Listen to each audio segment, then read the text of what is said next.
if you're on the spiritual path, you're always kind of secretly hoping that you have a spiritual breakthrough. You're always hoping it happens, today, tomorrow. I mean, obviously it can only happen in the now, but, I noticed myself just really, really wanting it to happen a lot. And here's the thing. So I kind of let go of this recently. It just faded to the back of my consciousness. And I wasn't really wanting anything, which is ironic because I had a pretty spiritual experience. I mean, I say pretty, man. It was very metaphysical, very spiritual, right? So I want to tell you about it. It's very simple, but really cool. So I mentioned a couple of videos ago about this exercise where you look yourself in the mirror and you say, I love you lots. And, you really connect with yourself, your true self.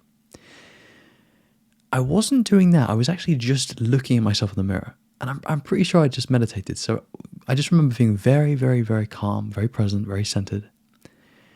And I looked at myself and I just somehow pierced myself. Like I looked right through me and I looked into the pupil of my eyes. My pupils are sometimes quite big. I don't know why, they just are. I'm not high, I promise. Anyway, when I looked into my eyes in the mirror, I had a direct experience of what you could call no self. And I wish I could give you this, man. I wish I could. Because it was such a beautiful spiritual experience. But I looked into my eyes and I saw absolutely no one. No one. And I realized in that moment, looking at myself, I just saw the truth. Because the universe looked right back at me. It was just pure truth. Pure truth. And again, I wish I could somehow press a button and allow you to have this experience too. But I'll try and describe it more. I looked and I just saw stillness, emptiness, but also infinity. But also no self. There was a distinct lack of self. Lower self.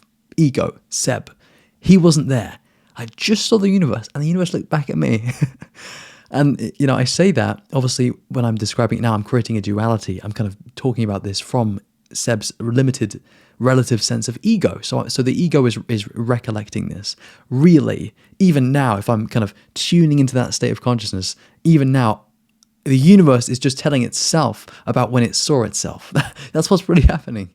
And the reason I was so excited to tell you this is because you can have it too. You can also realize yourself or see yourself. You can see your own true nature in yourself after a number of after a number of years of doing spiritual work. It becomes possible. And what I think I like about this the most is how organic it was. It was raw, it was spontaneous, it was sober. It just happened. And I was like, the ego, to be fair, I could actually still feel ego in the moment, even though I couldn't see ego within my own eyes. Ego, it kind of just went, yay, just faintly in the background, kind of just cheering. I could feel my ego kind of liking this experience. I could feel my spiritual ego, because I do have a spiritual ego, admittedly. It's just something that you pick up when you do this work, because your ego has to attach to something. My ego has attached to spirituality. I'm working on it, but it's something that happens, man. But admittedly, when I was really present, what was more true? Because again, spirituality is about truth. Mysticism is about truth. What is true for you in your experience?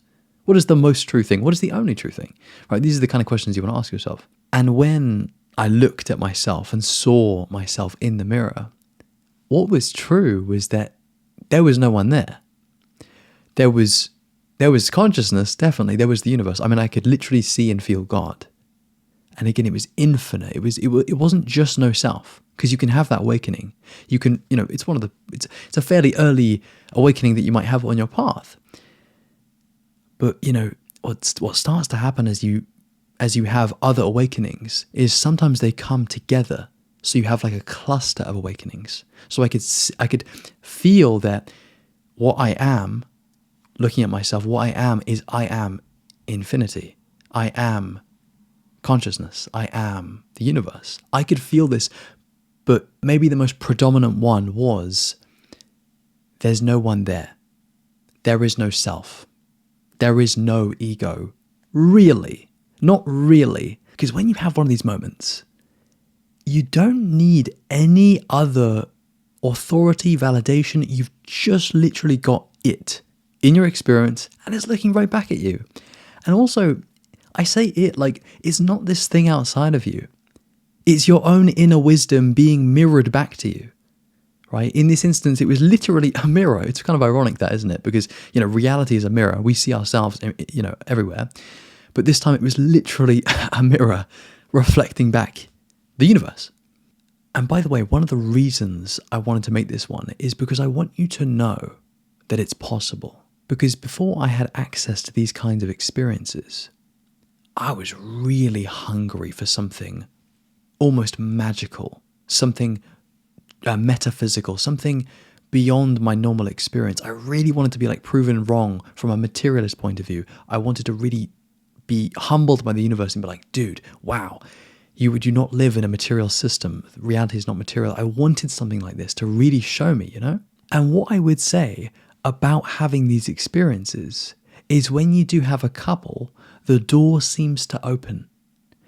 You now have access. Your paradigm might shift.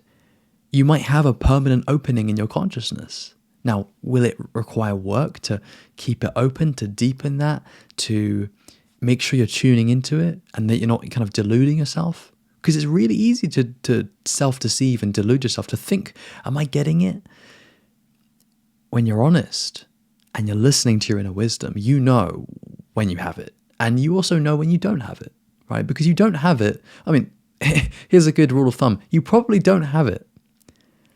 And then when you're like, oh my God, you might have it, right? Because, this is a funny thing as well, man. Not everyone likes the word God. I didn't resonate with it for a while. Now I do. You know why? Because when you do have some of these experiences, you say, oh my God, or you go, oh my God, right? You really get excited and you use that language, at least in my eyes, deliberately, on purpose, because that's what it is. You see the universe, you see God. And I know, this doesn't make sense to a lot of people and, it seems very out there and lofty and spiritual and stuff.